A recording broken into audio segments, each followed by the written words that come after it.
To fix a front-load Whirlpool washer that's not draining, several potential issues should be considered, including a blocked pump filter, poor drain hose standpipe connection, or an incorrect standpipe height. The first step is to clean the pump filter, which can be accessed by removing the dispenser drawer at the bottom of the front panel. It is essential to be prepared to trap any residual water from the washer while removing the filter.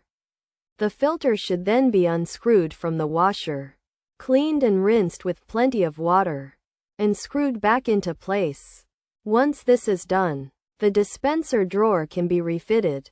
The drain hose should also be connected to the standpipe correctly, ensuring it does not extend into the standpipe by more than 11 centimeters. And the connection should not be airtight, while still securing the hose into the standpipe.